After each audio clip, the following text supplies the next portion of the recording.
You've tuned in to chipsgrooveradio with Mike and Jesse.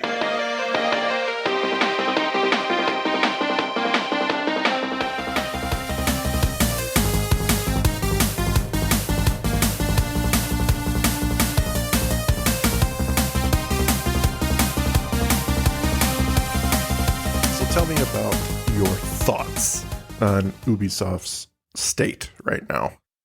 Yeah, I didn't actually realize that they were in as sorry a state as they are.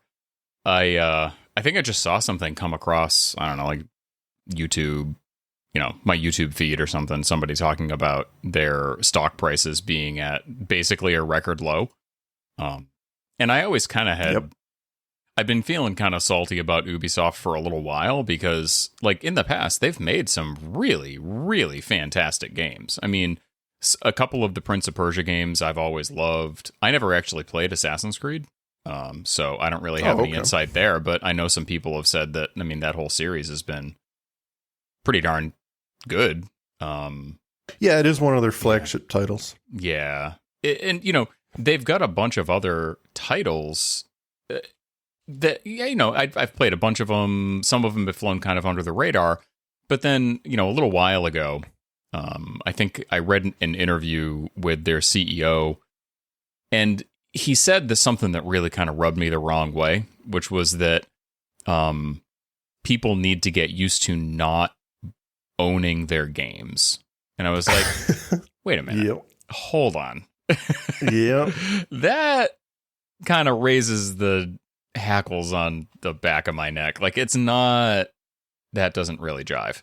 So it seems like around that time they had really made like a really big shift towards live service games. I hadn't really played any of the titles in a little while, so I was a little bit disconnected from that, but ever since then it seems like things have dropped like pretty precipitously. I just did a little bit of digging around to see what their stock prices were, and like right around 2016, 2017, their stock prices were floating at around like $6, $7, right around there.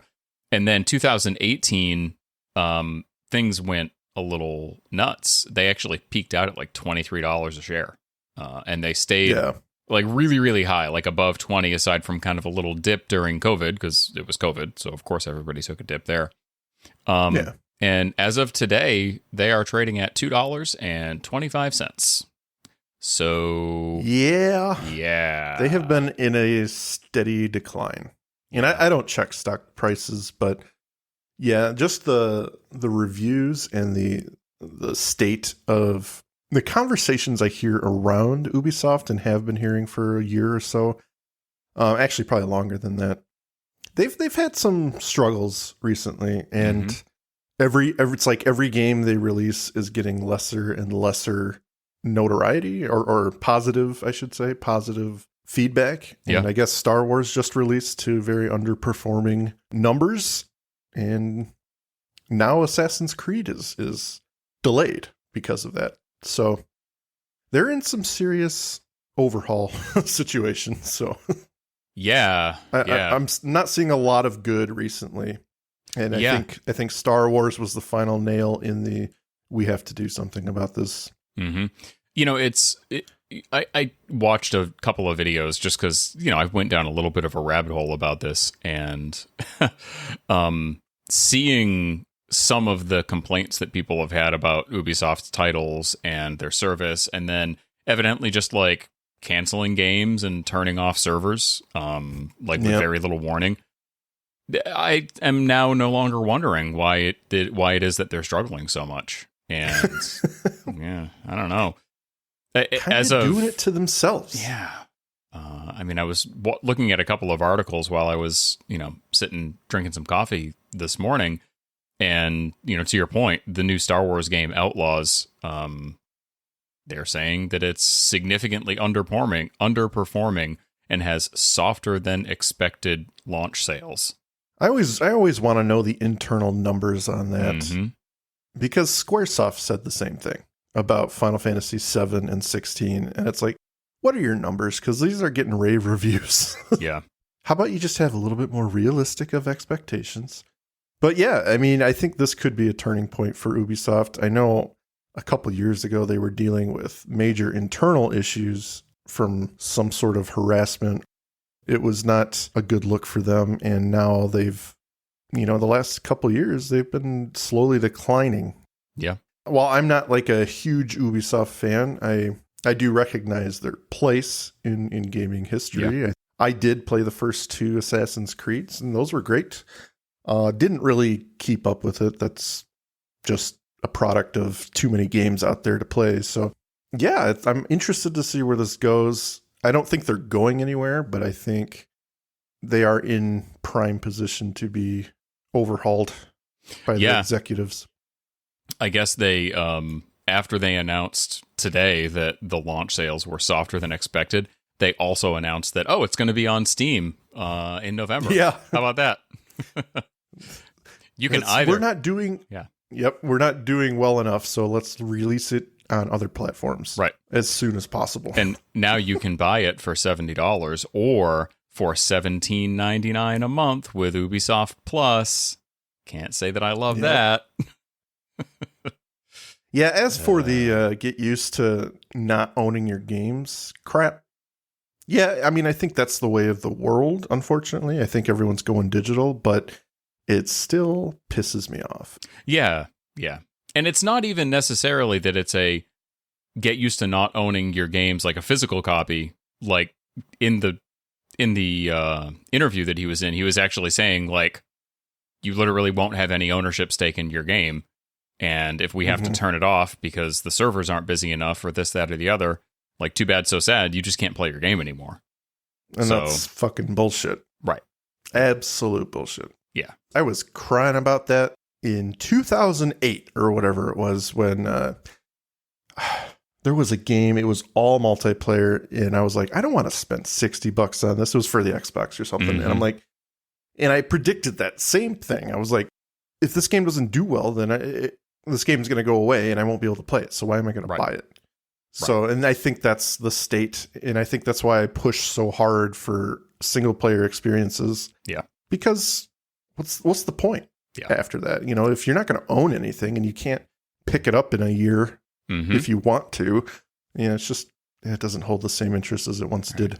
Before we talk about the soundtrack, I gotta share this because it is so utterly bananas to me. And this is, again, it's just kind of the way that the gaming world is going. And maybe I just need to go outside and yell at clouds like an old man. I don't know. But I'm looking at the Star Wars Outlaws page on the Ubisoft website. And the base game, Standard Edition, is $70. The Gold Edition, which includes the Season Pass, is $110. The Ultimate Edition is the base game, the Season Pass, 2 different bundles of in-game stuff, and a digital art book, of course, for $130.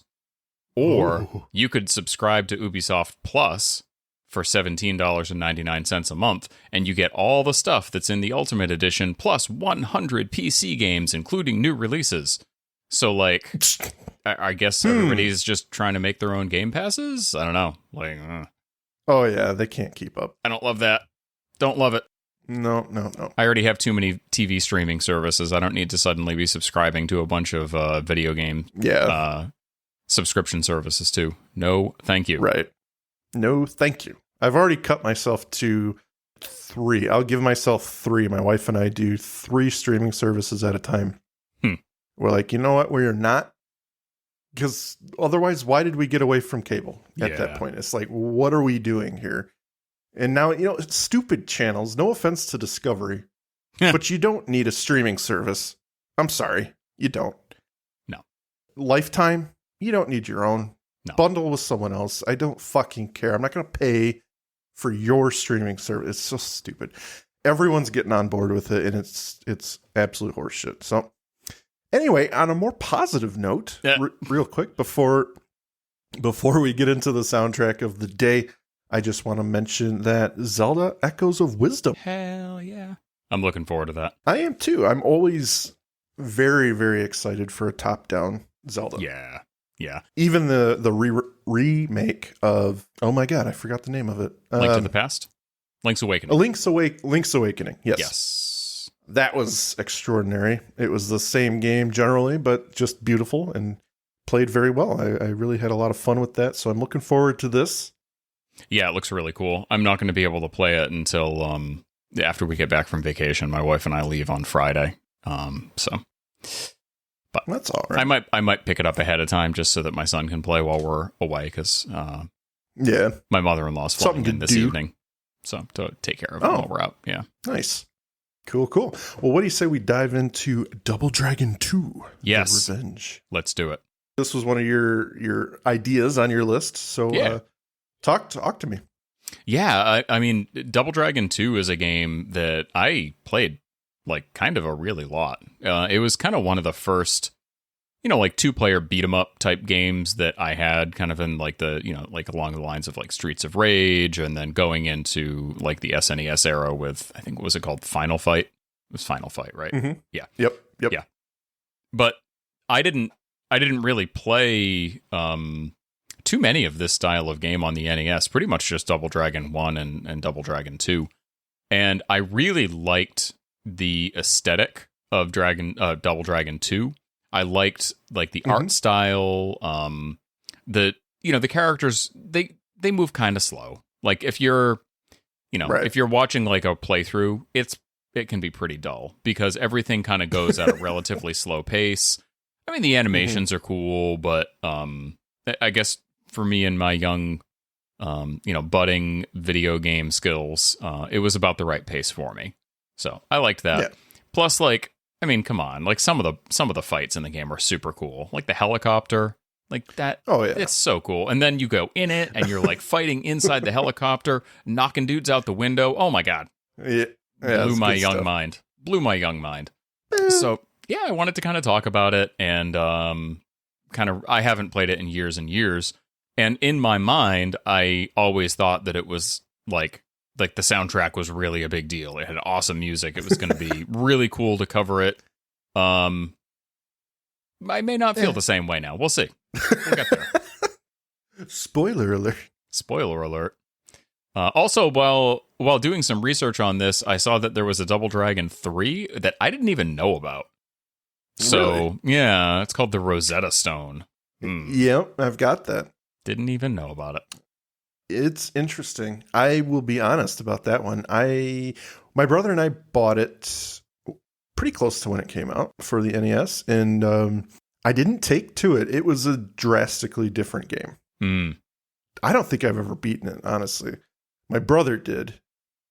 They changed the art style. They changed some sound effects and things, and it really just... I will say it has a more serious tone, I guess you could say. But it just... The difficulty really ramped up, from what I remember, and I did not take to it very well. It's worth going back to. I think I should try it again, but yeah, that was a different experience altogether. But yeah, so this soundtrack is done by Kazunaka Yamane, and he is known primarily, believe it or not, for Double Dragon and River City Ransom. He pretty much scored the entire Double Dragon series, I believe. And he even came back for Double Dragon 4 a few years ago when they did this kind of retro sequel. So they did it in the vein of the NES titles, and he came back to score it. So that's pretty cool. Yeah, that is pretty cool. Yeah. And I would say that despite the physical nature of the Double Dragon series, the theme songs and other music for the games they're pretty punchy soundtracks, not to be punny, but they're not overly, and I think there's a driving seriousness through them, kind of like an underlying seriousness to them. But for reference, Double Dragon 1 and 2 at least, I think, I don't know if they're all this way, but it's about your kidnapped girlfriend and you have to go get her back. That's essentially the story. Yeah, and then evidently in 3 you have to find the Rosetta Stone, because it might be a little bit of a leap. It's the adventures of Jimmy and Billy, just like Indiana Jones. Yep. Oh boy. Yep. Boy, oh boy, indeed. Well, so I think for the game being about a kidnapped girlfriend, it's about as serious as you can be if you're just roaming around the streets beating the piss out of people. Mm-hmm. I mean, there are goofy elements to it, but it was fun. It's the impetus, I should say, of the beat 'em up genre, where you're just walking around left to right, beating people up. Yeah. And it's a great type of game. I like them. Speaking of Final Fight earlier, I'm a big fan of that game as well. And the Double Dragons were my first introduction, I should say, to that genre. Yeah, it's funny. I think I did play. I played all the way through Double Dragon 1 and 2. I think I really only beat each one of them like maybe once, probably just once. But I played River City Ransom like that's probably got to be like near the top of my playtime on NES titles. Like, oh man, okay, oof, that's a doozy of like a game. That one. Yeah, it's a real good one. Well, I'm sure we'll cover that one of these days. And you know what? That one's got a pretty damn good soundtrack. Ooh, yeah, it really does. To display the music a little bit, we're not covering the first game today, the first Double Dragon, but I would say that the theme song for Double Dragon is a perfect example of the heroic nature of some of Yamane's tunes. For these games, there's a little bit of that lightheartedness, but the first game's theme is extremely driven, extremely heroic. And with Double Dragon 2, I think he focused more on atmosphere at times rather than simply having anthems. Mm-hmm. So the intro song, the song I wanted to talk about first, is probably one of the brightest songs on the album. While the main theme is definitely determined, the instruments around it make it grander with loud, almost big band feel to them. I can really imagine horn sections hitting those stings while the guitars and the bass play the main thrust of the melody.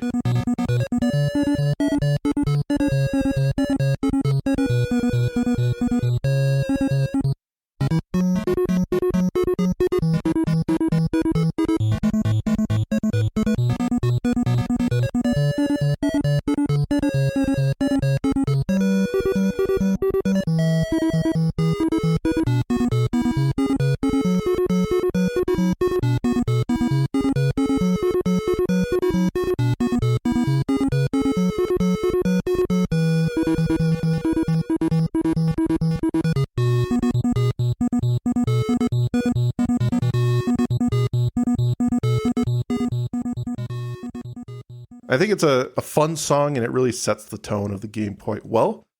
Yeah, so it's got a brightness to it with a very underlying seriousness. It's very small, it's very slight. Again, you can't get too serious when it's about just rescuing your girlfriend. It's not like a deep story or anything, but I think Yamane does a pretty good job of making the title track pretty punchy. Yeah, it's kind of wild. Like, if you listen to the title track for Double Dragon 2 versus Double Dragon 1, I mean, it's the same song. It's just a little more dressed up in Double Dragon 2. And, I think that it, especially at the beginning, like, the pacing and the tempo just seems a little bit off to me at points. Like, the transitions from one stanza to the next are just a little, like, jarring, I guess, at points, Mm-hmm. And I feel like it's got a little bit more of like an electronic sort of element than I would really associate with a walking around beat 'em up type of game. It almost, it's kind of funny because it almost feels like it's like a mashup between the Mega Man 2 soundtrack and the original Double Dragon soundtrack. It's like there's some electronic elements in there that just sound a little like, I don't know, just not bad, but just a little off to me. I guess they just don't really jive with the kind of the through line of the game, I guess. I don't know.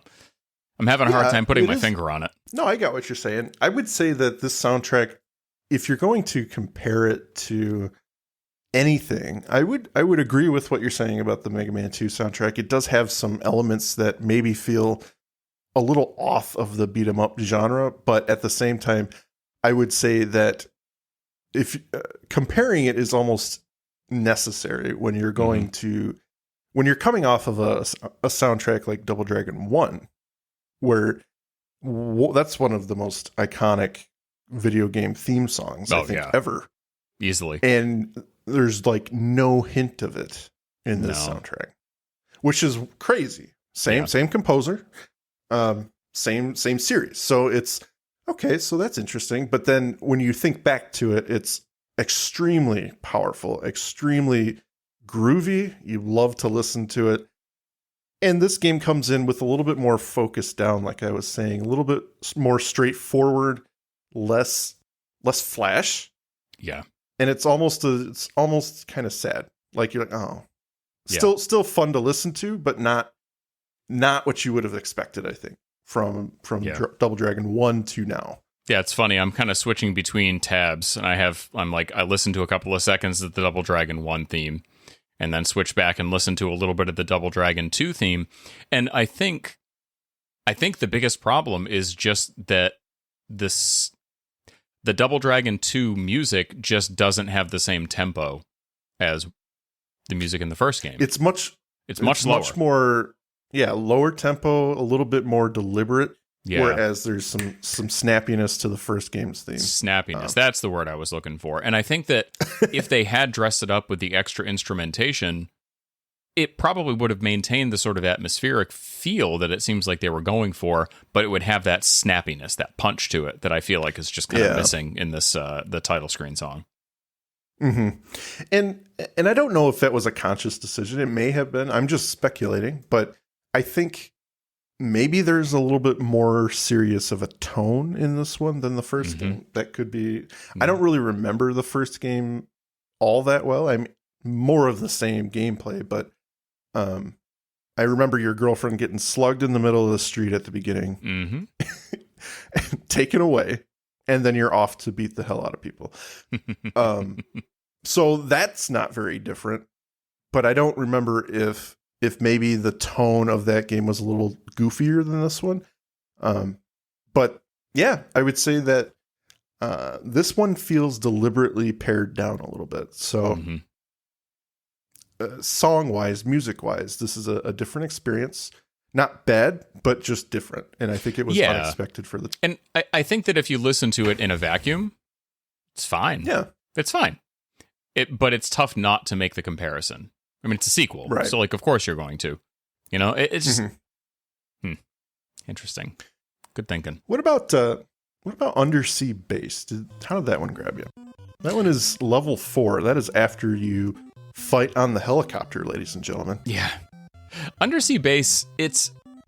I do like this one. I think probably more than most of the other mission themes in the game. It's got a real good pacing to it. It has some really nice peaks. It has a couple of kind of, a little more reserved valleys, but it keeps moving, and the pacing is very good.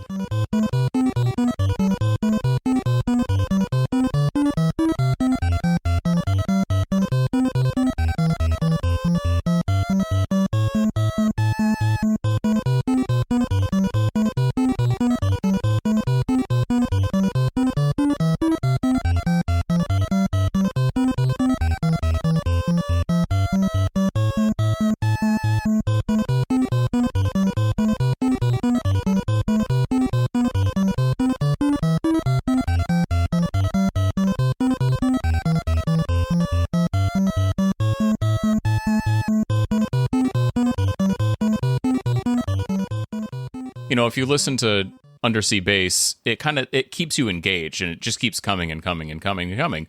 Whereas if you listen to, like, Mission 2 at the heliport, that's it's got like this weird kind of swanky groove sort of vibe to it. That's like a Junk City kind of music groove to it. Weird. Yeah. But what do you think of Undersea Base? Well, I think it's definitely one of the most animated songs on the album, if not the most animated.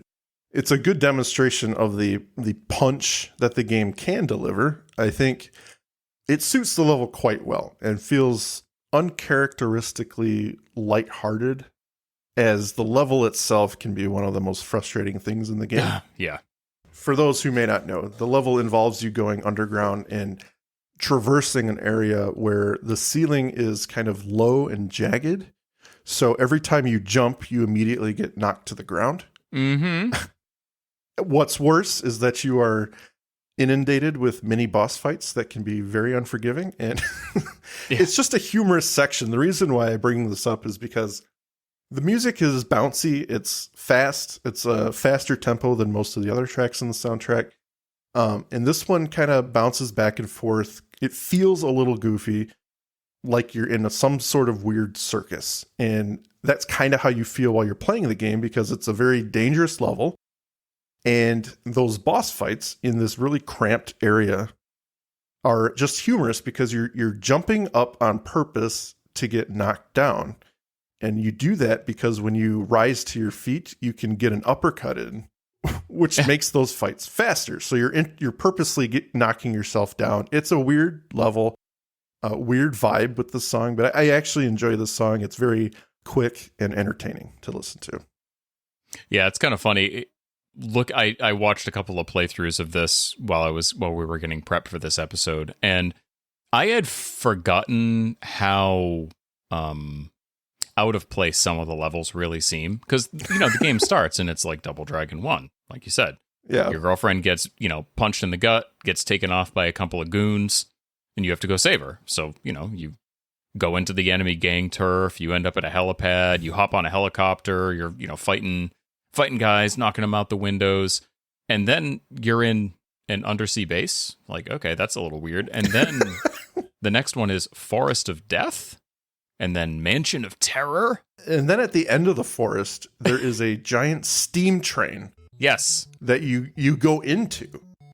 And it's like this haunted house. It's like, what the fuck? Where are we?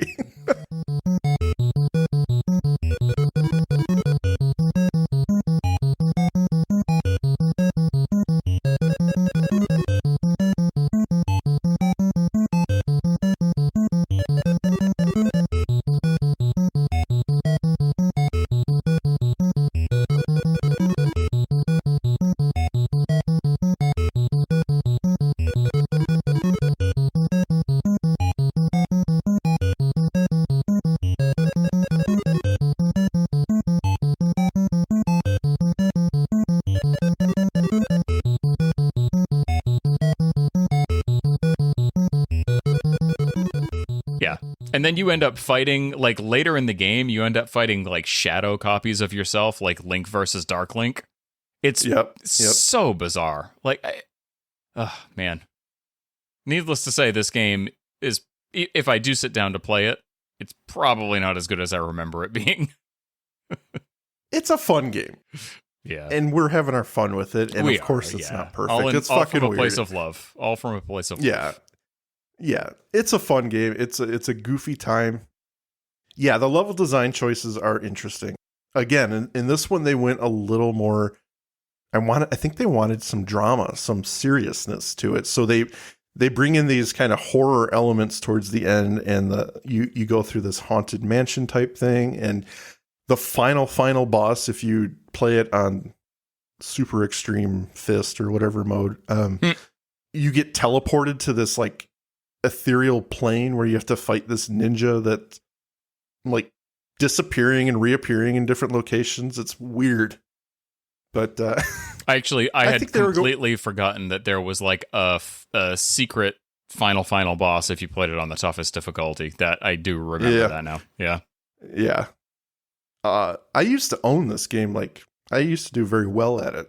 And then I played it. I downloaded it for my Xbox a couple months ago, and I went through it again. It's a good time. Yeah. Forgot about that myself. And then it happened. I was like, oh, yes, I remember this. Took me a little bit, but I got him. But yeah, I mean, I don't know if the level design choices are them running out of ideas or if they're really taking it a serious direction. And to that end, I think that Double Dragon 3 is the kind of culmination of that seriousness. There is a completely different tone in that game. And I think you should look at a long play of it just to get an idea of what I'm talking about. But it just feels like a very different experience. But on that end, on the serious side of things, I wanted to talk about the ending sequence theme.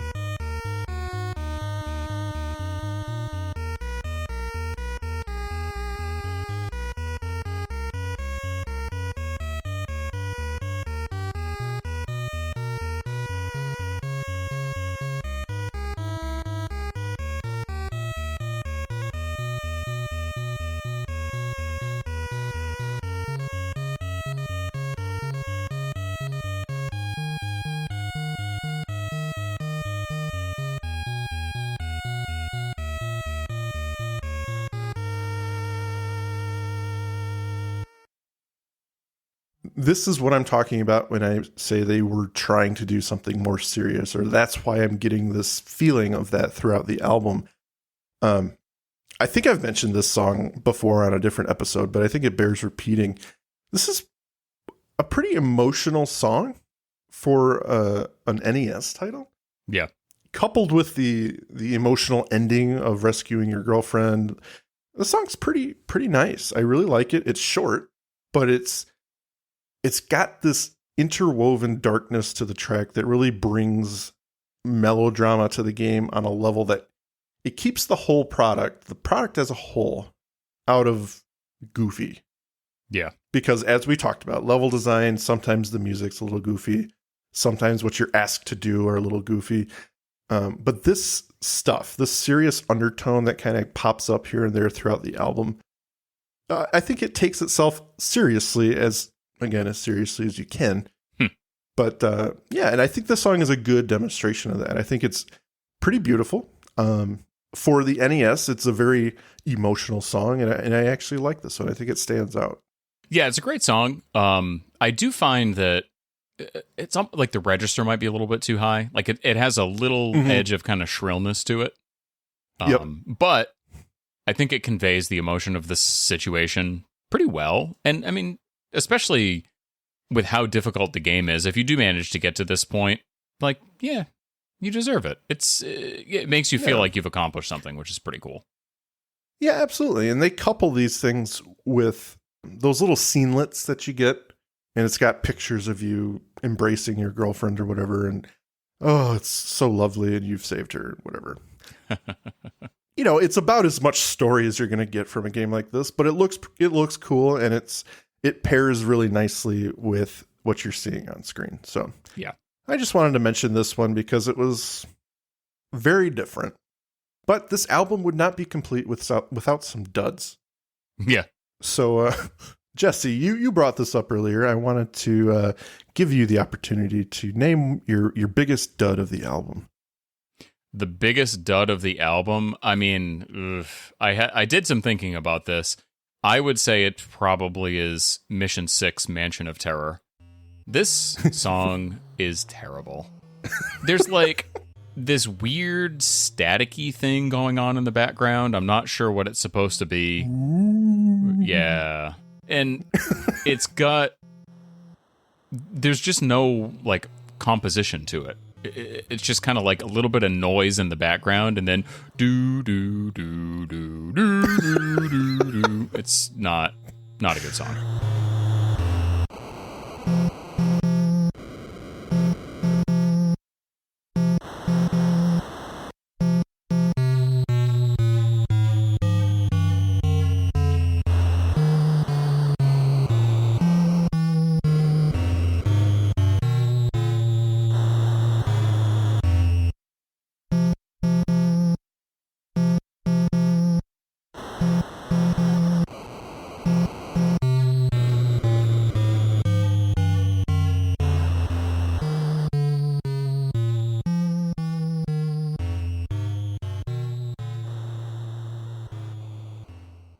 Oh, it is funny that you bring that up. Yeah, for composition, it's very... I feel like I know what he was going for, but this is just one of those things where it's like, yeah, this is too little too late. Like, you need to do more than just have a bass that's going a scale down every measure, just do. Yeah. Yeah, this one, it's literally just a bass with static behind it. Just kind of weird wind noises or something. Yeah. Very underwhelming. Yeah. He was going for the big spooky mansion, but it just doesn't really resonate. What about you? You got any duds you wanted to call out? The only other one I can, I guess, qualify as a dud, I would say the Battle in the Chopper. Yeah, it's not good. It's underwhelming as well. I mean, you're fighting in a freaking helicopter, and you're kicking people out the door, and you're getting the threat of getting sucked out the door yourself is there. So I think it deserves a little bit more than your standard bass, but yeah, this one's very just bass heavy and plotting, just like Haunted Mansion. Yeah. So I think the loop is only like 6 seconds. It's not great. Yeah. Yeah. Thankfully, the level's short. Yeah. You don't have to be with it too long. As soon as you get the second Obobo out the door, you're done. So, a couple missed opportunities for some excitement that maybe could even outshine some of the brighter points on this album. But they chose the spooky route and the kind of subdued route, so that's okay, though. Yeah. I would say that if you guys have a minute and you want to listen to a really good song from the album, listen to The Fight Continues. It's pretty solid. We don't need to go over it here, but it's a really, really good song. Absolutely. So this is going to be a little bit shorter of a review today because we don't want to review the entire album. It's it's an NES game, so it's not very long. I think the album itself is very short, maybe 20 minutes. Yeah. But yeah, I think we've done a good job here of kind of highlighting some of the highs and lows of it. And I would venture to say that you can still get this album on vinyl via third party.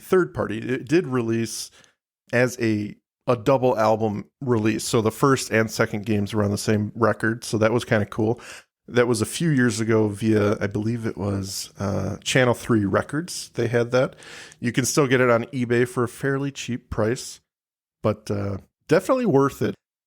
The fact that it comes as a 2 soundtrack release, you're getting more bang for your buck, and you're not going to spend a fortune trying to get this on eBay, but I think it's worth it. Yeah, for sure. And you get the first soundtrack too, so it's very exciting. Yeah. I would be surprised if you spent more than $50. So yeah.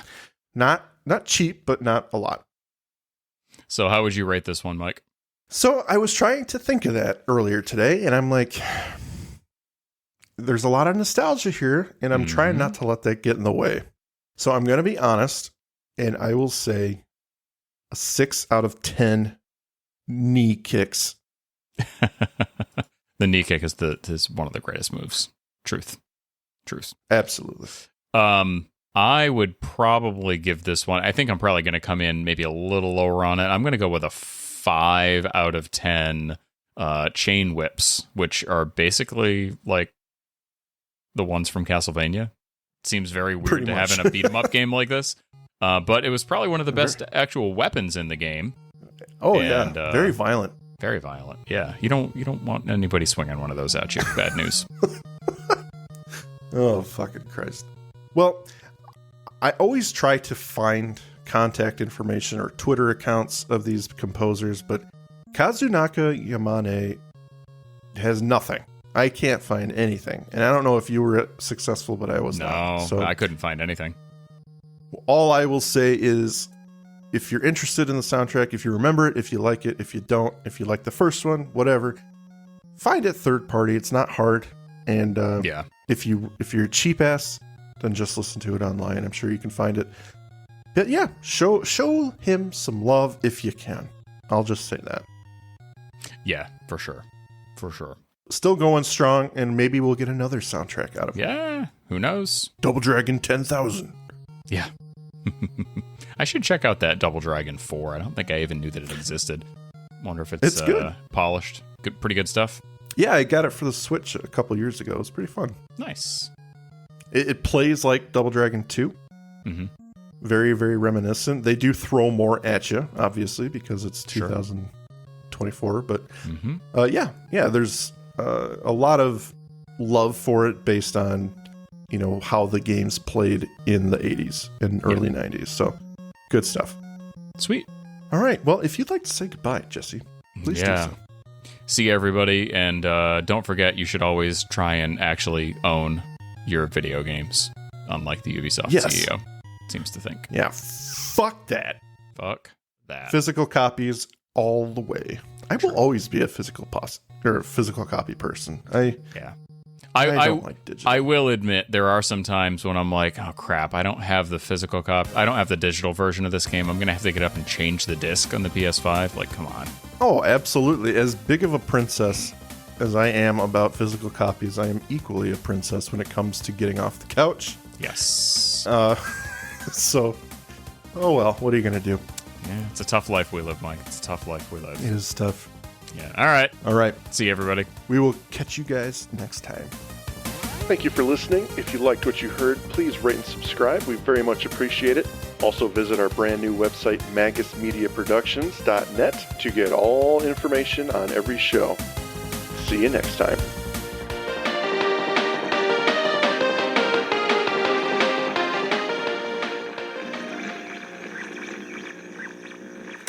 Well, hello there, Internet people. My name is Josh, and I am one of the hosts of the Nastagram RPG podcast. We're an actual play podcast, and we're good. And why are we good? Well, let's let the other host tell you. Dan. Hey, everyone. If you like authentic, real-world sound effects, our lasers go pew-pew. I love it. Matt. Skip me. Coming back to Matt. Ryan. Okay, so after 2 decades of trying, we finally mastered the 3.5 grapple. We certainly did never not. mind. Try again. Scratch Check it out. Look it up. John. If you're looking for a RPG podcast that plays a whole hell of a lot of games, you like to spice the life. Spice it up. Spice it up. Matt, you ready? Yeah, I think I'm ready. If you enjoy bad accents and overacting, you'll enjoy our podcast. Yes. Nice. Yes. And Jake, bring us home. I like to just say we didn't just throw a phone on the table and hit record. Like, Josh does a damn good job with the editing. And Facts. if you care about that, you will not be disappointed. That's right. We spent a bunch of money that we don't make on the podcast. 100%. So check us out, Nastagram RPG Podcast. You can find us on all the goddamn podcast apps, and we'll see you there.